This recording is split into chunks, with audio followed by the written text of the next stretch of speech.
सदैव नीति युक्त बात करे उसका नाम है सुनीति। और सुरुचि उसको कहते हैं जो अपनी रुचि के अनुकूल काम करे।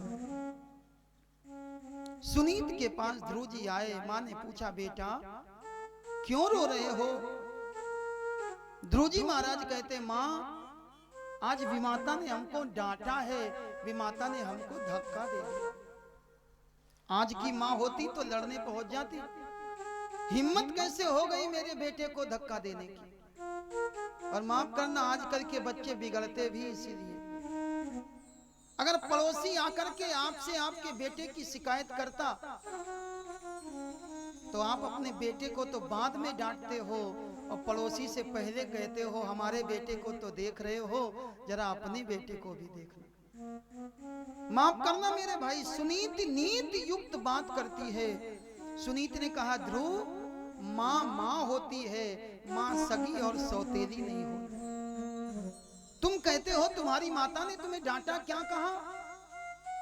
ध्रुव जी बोले, माँ कह रही थी कि जाओ जाकर के भगवान का भजन करो। सुनीति बोली, बेटा बिल्कुल सही कह रही थी, बिना भगवान के भजन के इस भवसागर से पार नहीं हो सकती। ध्रुव ने कहा, माँ मैं तो पिता की गोद में बैठने गया था। माँ ने कहा, बेटा अगर संसार का पिता तुमको अपनी गोद में न बैठाए तो चिंता मत करना, भगवान का भजन करोगे तो एक दिन वो जगत पिता परमात्मा तुमको अपनी गोद में बैठा देगा। ध्रुव जी के हृदय में बात लग गई। ध्रुव जी ने पूछ लिया, माँ ये परम पिता परमात्मा मिलेंगे कहाँ? और भगवान कहाँ मिलेंगे इसका कोई प्रमाण नहीं है। भगवान घर में मिलेंगे कि भगवान मंदिर में मिलेंगे इसका कोई प्रमाण नहीं। भगवान पूजा करने से मिलेंगे कि भगवान बिना पूजा किए मिल जाएंगे इसका कोई प्रमाण नहीं। जब भगवान की कृपा होती है तब भगवान मिल जाते हैं। रामचरितमानस में प्रसंग आता है, जिस समय सीता जी की सखियां सीता जी के साथ में गौरा पूजन करने के लिए गईं, सारी की सारी सखियां सीता जी के साथ में गौरा जी के मंदिर में पूजा कर रही थीं और एक सखी सिय संग विहाई गई रही देखन फुलवाई। इनमें से एक सखी मंदिर नहीं गई और ये सखी जाकर के बगीचे में घूमने लगी। मंदिर वालों को राम जी बाद में मिले और बगीचे में घूमने वाली सखी को राम जी ने पहले दर्शन दे दिया। माँ कहती, बेटा भगवान तो कभी भी मिल सकते हैं, लेकिन हाँ जैसे सोने को कुंदन बनने के लिए तपना पड़ता है, ऐसे ही भगवान को पाने के लिए जीव को तपस्या करनी पड़ती है। 5 वर्ष के बालक ध्रुव विचार करने लगे, माँ तपस्या कैसे की जाती? माँ कहती है, बड़े बड़े यति योगी सन्यासी नैष्ठिक ब्रह्मचारी यम नियम आसन प्राणायाम प्रत्याहार धारणा ध्यान और समाधि के द्वारा जंगल में रह करके भगवान का भजन करते हैं, तपस्या करते हैं। ध्रुव ने सुना तो ध्रुव जी मुंह मोड़ करके जंगल की ओर चल दिए। माँ ने कहा, बेटा कहाँ जा रहे हो? ध्रुव बोले, माँ तुमने जो मार्ग दिखाया है उसी मार्ग पर जा रहा हूं, मैं भगवान को पाने के लिए जा रहा हूं। जब इतना सुना मां बड़ी प्रसन्न हो गई। ध्रुव जी महाराज आज जंगल की ओर जा रहे थे, घर से निकले, महल से निकले और चौराहे पर जाकर के खड़े हो गए। चौराहा जानते, जहां से 4 रास्ते निकलते। ध्रुव जी महाराज आज चौराहे पर जाकर के खड़े हुए। एक रास्ते से आए थे, अब इनके सामने कितने रास्ते बचे? 3 रास्ते।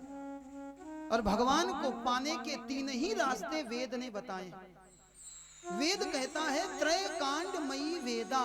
वेद कहता है भगवान को या तो ज्ञान कांड के द्वारा प्राप्त करो, या तो भगवान को कर्म कांड के द्वारा प्राप्त करो, या तो भगवान को उपासना कांड के द्वारा प्राप्त करो।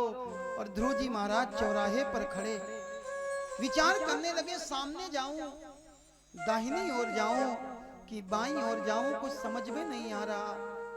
इतने में नारायण नारायण नारायण कहते हुए नारद जी महाराज आ गए। नारद जी ने कहा बेटा कहां? ध्रुव जी ने नारद जी को देखा, नारद जी के संत वेश को देखा तो प्रणाम किया।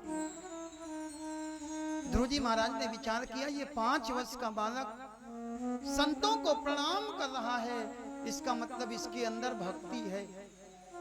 क्योंकि भक्ति का पहला लक्षण प्रथम भगति संतन कर संगा। जिसके हृदय में संत के प्रति भाव होगा वही भक्ति कर पाएगा। नारद जी ने पूछ लिया बेटा कहां जा रहे हो?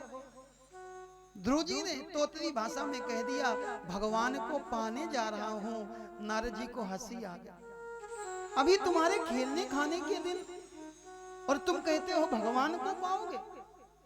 भगवान कैसे मिलेंगे? ध्रुव जी बोले जंगल में जाकर के भगवान का भजन करेंगे, भगवान मिलेंगे। नारद जी बोले जंगल में जाओगे भगवान तो बाद में मिलेंगे, और कहीं जंगल का राजा शेर मिल गया तुमको खा गया तब? ध्रुव जी बोले अब यह जीवन परमात्मा को समर्पित कर दिया। मेरी माँ ने बताया है ये संसार भी भगवान का, मैं भी भगवान का, और जंगल में रहने वाला शेर भी भगवान का। अगर भगवान की इच्छा होगी तो खाएगा और भगवान की इच्छा होगी तो छोड़ देगा। नारद जी समझ गए इसके हृदय में मां की बातों का पूर्ण भरोसा है। नारद जी बोले लेकिन बेटा भगवान ऐसे नहीं मिलते। ध्रुव ने पूछा भगवान कैसे मिलते? नारद जी कहते बिना गुरु के गोविंद की प्राप्ति नहीं होती। अगर भगवान को पाना है तो गुरु बनाना पड़ेगा।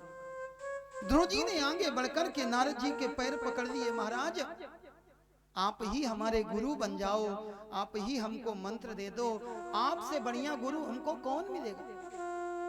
नारद जी के द्वारा आज ध्रुव जी को मंत्र दिया गया, ओम नमो भगवते वासुदेवाय।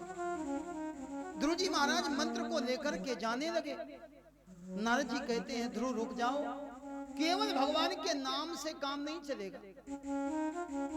किसी भी व्यक्ति को पूर्ण रूप से पाना हो तो हमें 2 की आवश्यकता होती है।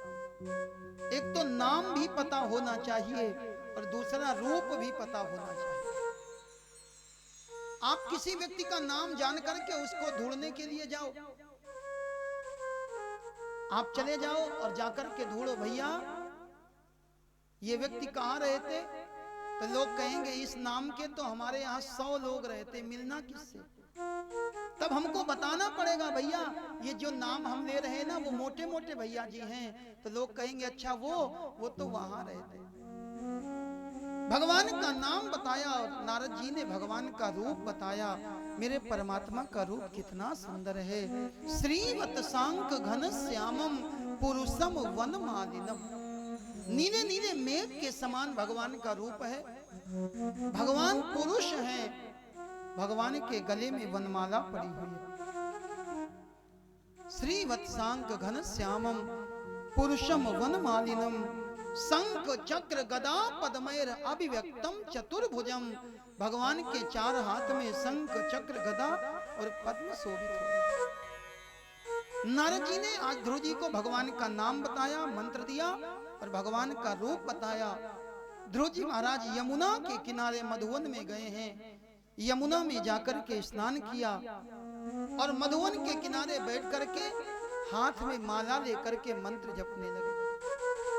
ओम नमो भगवते वासुदेवाय, ओम नमो भगवते वासुदेवाय। मंत्र जपते जपते 3 दिन बीत गए। 3 दिन के बाद उठे। तिरात्रांते तिरात्रांते कपित्थ बदरासना। 3 दिन के बाद उठते हैं, कैथा और बेर को खाते हैं, फिर बैठ जाते, फिर 3 दिन के बाद उठते, कैथा और बेर को खाते। इस प्रकार तपस्या करते करते 1 महीना बीत गया, भगवान नहीं मिले। दूसरा महीना लगा। ध्रुव जी महाराज 6 दिन में उठते हैं और 6 दिन में उठ करके केवल सूखे हुए घास और पत्तों को खा लेते। दूसरा महीना भी बीत गया, भगवान नहीं मिले। तीसरा महीना प्रारंभ हुआ। ध्रुव जी महाराज 9 दिन में उठते हैं और 9 दिन में उठ करके केवल जल पी लेते